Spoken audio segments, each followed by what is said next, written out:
Hello everyone and welcome back to my channel and welcome to episode 2 of Confessions of a YouTube Content Creator. So last week we talked about how and why I got started with this YouTube thing, and honestly if you want to like skip that video you probably could, but again, I wanted to organize my thoughts about YouTube and becoming a YouTube content creator in an organized way, hence this series. And for those who don't know why I started, I thought that it would be a good idea to go ahead and kind of put that on my channel once and for all, again, in a very organized way. So that is what we talked about yesterday. Today, we're going to be talking about my startup costs, which I've talked about this before. We're also going to be talking about the equipment that I use and also the products that I use. So I'm not going to be doing like an in-depth tutorial or anything like that regarding any of the products that I use or any of the equipment that I have, but I do want to show you what I have and again kind of have it in an organized way, because I have shown this stuff before and talked about this stuff before on my channel, and I think all of this can be found, any prior information can be found in the how to make money online playlist, or even the craft room tour filming area tour playlist. Yeah, there.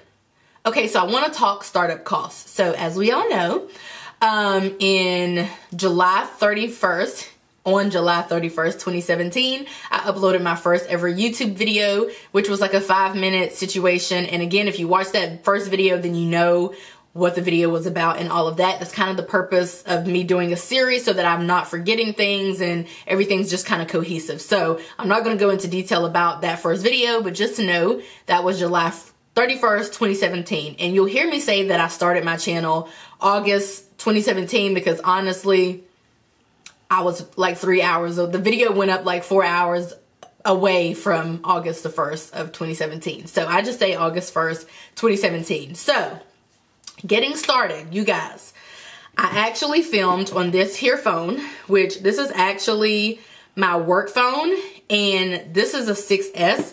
I now have a 10R as of like November. This was an early Christmas gift for me and my husband, I guess. So there's that. But the phone that I had before this was also an iPhone 6S. So I literally filmed on the two of those phones. I think that this one has like more space and it's not cluttered with like pictures and stuff or anything. It's just work stuff. So I traditionally had more space on here to film and whatnot. So I would do a lot of filming on this video.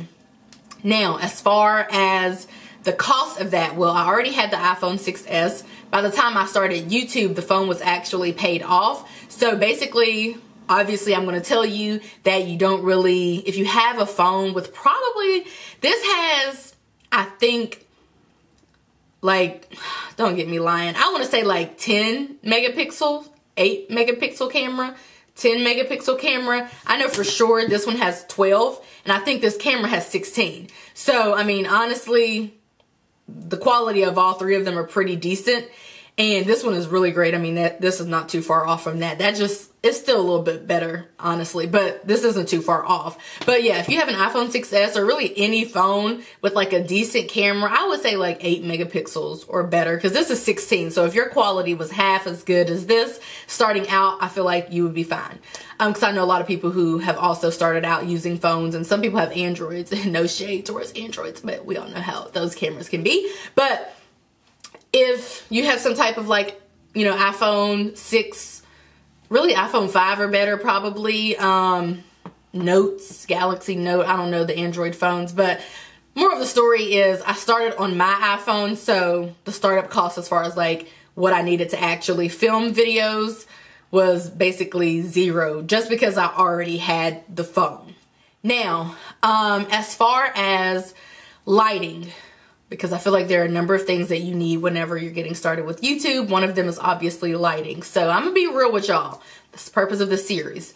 If you have natural lighting, which I really don't, as you can see, that's really not like super poppin', you know, lighting. But if I had natural lighting, I wouldn't even bother with trying to find, you know, artificial lighting, because contrary to what you're looking at, which is something that's not natural, like fake hair, makeup, and all of that. I'm actually like a pretty natural type of person. So I actually more so prefer like a more natural look. So I have my camera settings set to a natural type of look. And honestly, I have currently 3 studio lights right here. However, I only have one of them turned on. That is that one. I always turn on the light that is nearest the camera and like directly behind it. So the object, me and the camera, the objects are in front of the light.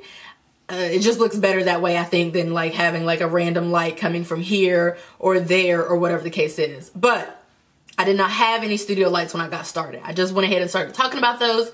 But when I started, I did not have studio lights. I did not get really any real piece of equipment until September, October, November, like 4 months later. But backing up, because I don't want to get too far ahead of ourselves. So starting up, I was filming on an iPhone 6S. I did get a tripod. It is the Targus 50-inch. And I got that from Amazon. I actually had like a $10 credit, so I really got it for like $2, but I think it retails for like $12 to $15, somewhere around there. So I wouldn't really like say run out and get a Targus 50-inch. I'm just gonna say that. In the last episode of the series, we will be talking about my actual recommendations and suggestions for getting started, but I'm just walking you guys through what I had. So again, I bought that Targus 50-inch, and those were the only 2 things that I had up until December. So my startup costs were from August to December, basically next to nothing, like $2 for that tripod. I had no lighting. I was using the artificial light, or, you know, the light here. So I would turn on the flash before I started filming. That was a mess, but that's what I did. I would try to get as close to natural lighting as I could get. This has always been like a better place for natural lighting, really in our room too. You guys know I used to film on the floor. So, I mean, not all of the videos, but some of the videos I filmed on the floor. Probably you already have a table of some sort, so I would not say that that needs to factor in. Again, we're going to talk all about that in the last video, but you probably already have a dining room table, a kitchen table, or something like that. And I'll share with you at the end of this series, in that 4th episode, some tips and tricks that you can use to kind of get around having a fancy like backdrop or table and all of that. So speaking of, I did not have a backdrop. Anything that I did not mention, I did not have. I had an iPhone 6S, I had a Targus 50-inch tripod, and I had the lighting from whatever window I could find in my iPhone 6S. And that's pretty much what I had getting started. And that was kind of my story for getting started. Now, in December, so first of all, in November, I did a video about getting out of credit card debt. It was like a real hit, and I earned a lot of money from that video. So as we all know, with YouTube, YouTubers get paid from Google AdSense a month out. So at the end of November, I did that, how to get out of credit card debt. It was popping, popping, popping, popping, popping. In December, I was continuing to earn a lot of money. I noticed around December, that middle of December, that the money was like growing rapidly, and that it was kind of like the craziest amount that it had ever been, like way more. Like the month prior, I earned like $300. So in December, in November, I earned like $300, I think. And then in December, I ended up earning like $1,100 basically from that video. It pretty much paved the way. So what do? As a spender, I spend money before I get it. So I decided that I was going to upgrade my whole YouTube life, and that is what I did. So I did not really wait for that money to come. I actually like went ahead and spent it and took the money from our savings account. And I'm pretty sure I didn't pay it back. I'm pretty sure, well, I may have paid it back. I don't know what I did, but I spent it before I got it. So at that time, that is when I kind of upgraded. So I bought 2 studio lights. Again, I have one on right now. I have 4 currently, but I don't even use the other one. 3 of them are here. I rarely use more than 2, and 2 comes in a pack, the ones that I have. I have the Limo studio lights from Amazon. All of this stuff is going to be linked in my Amazon shop. It's been linked there for forever. And it comes in a pack of 2. They're about $60. So that is what I purchased. In December, I purchased this desk here where the tripod is currently sitting on. And it was just like a nice backdrop and just a nice amount of room for me to play in and create and film and all of that, as opposed to my other little desk that I was using. So that is what I did in December. I bought this camera. It's a Lumix G7, Panasonic Lumix G7. I'm pretty sure it retailed for like $800, but I got it off of Facebook Marketplace, where I get everything from, for $400. This dude said he was trying to sell it because he needed Christmas gifts, and it appeared to be brand spanking new like he said it was, so I went ahead and bought it. I'm normally a little sketchy about buying electronics from other people because, you know, they're really expensive and I don't want them to mess up. I normally buy them new, but this one looked new, and I believed his story about, like, I didn't think that was like a lie, like just to sell the camera. I really believed that, so I was like, sure, let me get that. And so I've been using this for over a year now, and so that's exciting, right? All of 18, yeah. So I bought this camera. I also bought a microphone attachment, which I don't have. Here it is. This is the microphone attachment. It is a Comica CVM V30, linked in my Amazon shop as well.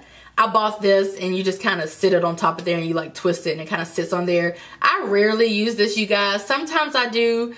Mainly I don't. It does have like the little puffball thing. It comes with that to like break up the wind. So when I'm vlogging, which is like never, it's a good idea to have this and the little puffball thing.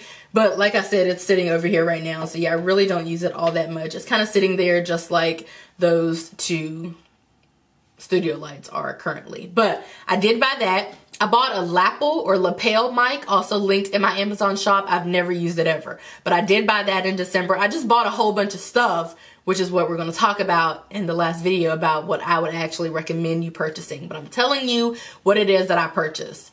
And I just basically purchased a bunch of like little bits here and there, like an extra battery, a case to carry the camera in. I never use that. I purchased, I think, an extra SD card, lost that. A bunch of stuff I just purchased that I honestly don't really use right now, so it's pretty much a waste of money.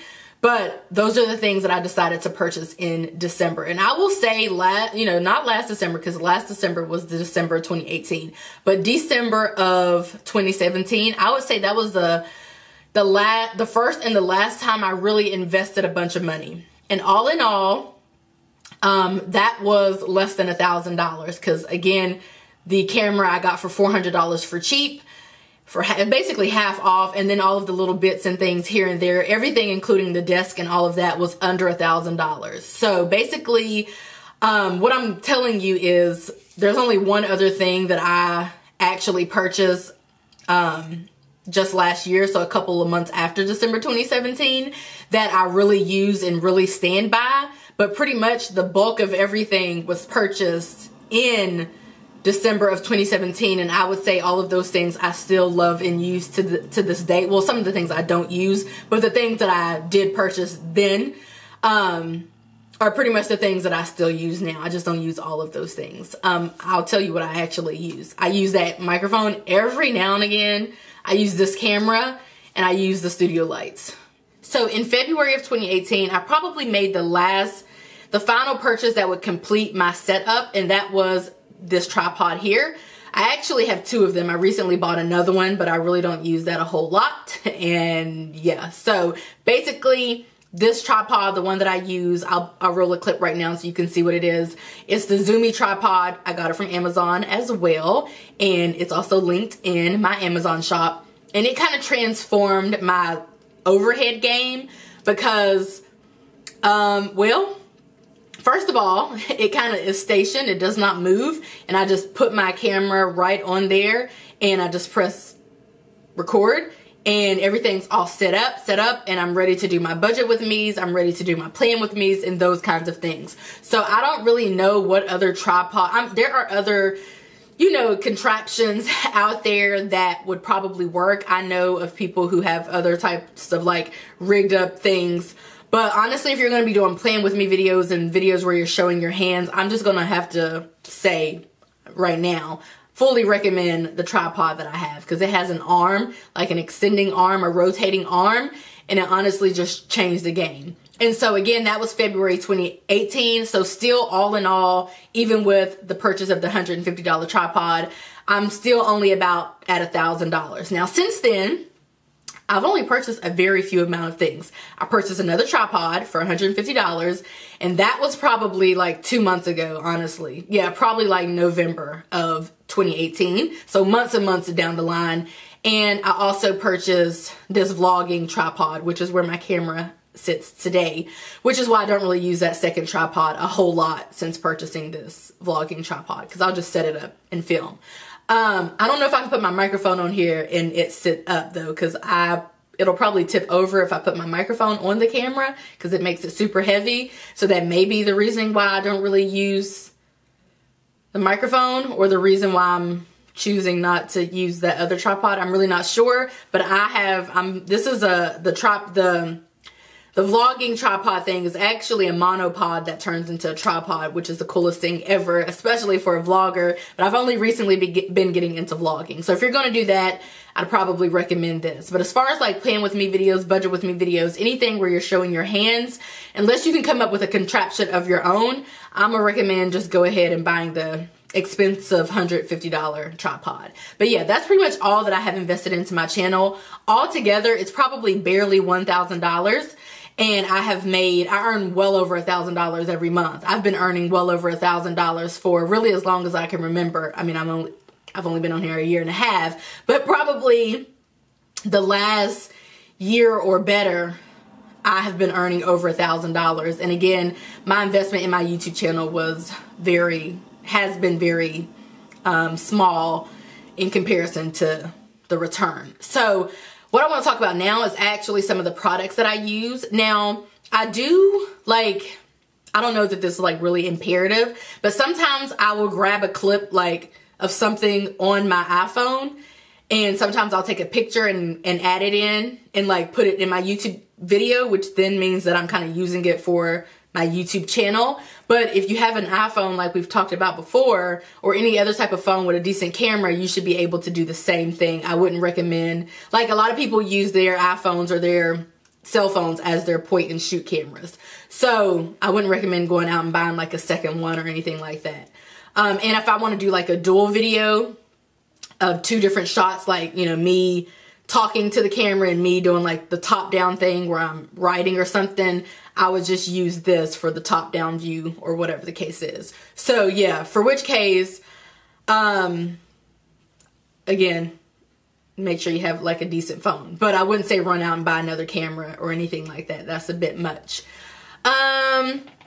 One thing I want to talk about is how I edit my videos, because obviously I have like a how-to playlist on my channel. I will link that as well. And in that how-to situation, I kind of share like a lot of the things that I'm not going to do today or talk about in this video, because I already showed you guys and talked about those things in depth in those videos. But as far as filming or editing, for the first full year, from August 2017 to August 2018, I actually edited on my phone. So typically this work phone. That is how I edited the videos. And the only reason why I actually stopped is because I wanted to kind of up my game a little bit and like take the editing to the next level, because there are restrictions with iMovie, which is what I use because it's free. I've always used iMovie. I don't use Final Cut Pro or anything like that. But because there are restrictions with the cell phone, I kind of wanted to, you know, get iMovie for the MacBook so I could, you know, edit there and take the editing game to the next level, which you guys have probably noticed. But again, for the first year, I used my cell phone. It's only been since August of 2018 that I have been using iMovie for MacBook. So just to kind of walk you guys through the process from start to finish and share with you just the products that I use on a regular basis. Before I film, I'll go ahead and turn on my studio lights, typically 2, sometimes 3. I will then make sure that my SD card is inserted in my camera, and I'll make sure that my microphone is inserted or mounted if I'm going to use it or really want it or need it. And then I'll go ahead and take my camera and mount it using that rotating arm. So that's typically because I'm doing plan with me's and budget with me types of videos. If not, then I'll just mount the camera on this little tripod here. But, you know, that's pretty much the same process. It's just the different angles, but it's pretty much the same process. So I'll go ahead and press record. My camera does have a little swivel screen here, so I can always see what I'm doing, whether I'm doing a face-to-face video or like a top-down view. I can just swivel the screen and I'll know, you know, what it is, that make sure I'm in frame and, you know, everything's everything.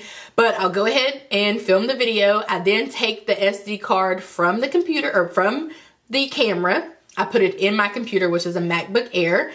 And then I will drag the media that I want into iMovie. I'll go ahead and edit it.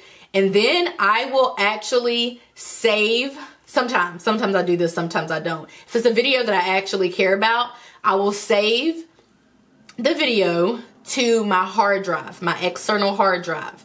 If it's a video that I don't really care about, I will probably just save it to iCloud, or I will save it to the desktop and then eventually delete it or something like that. But if it's something I really want to keep around, I'll go ahead and save it to my hard drive. I then upload it either from the hard drive, from the desktop, or from iCloud to Google Chrome.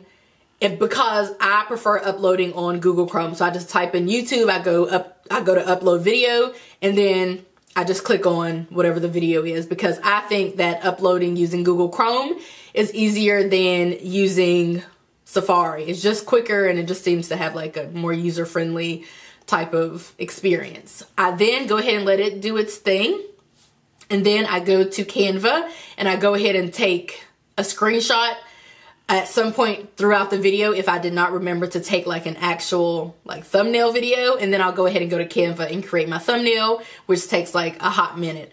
After that, I just go ahead and let Google Chrome do its thing. While that's doing its thing, I'll go ahead and add the hashtags in the description. I'll go ahead and add any tags that I can think of, and I will go ahead and change the title of the video to whatever I want it to be. And that's pretty much it. Then after it's uploaded, I'll go ahead and mess around with the monetization stuff and add in cards and add in like a detailed description if I'm going to do that, which I don't really do a whole lot. And that's pretty much it. Those are the only services and products that I use like on a regular basis. Again, sometimes I'll bring out that microphone. Sometimes I'll have to switch up my tripod or something like that, but pretty much those are the services and products that I use on a regular basis. I don't have any, I know some people have like Link Wizard and what do they call that?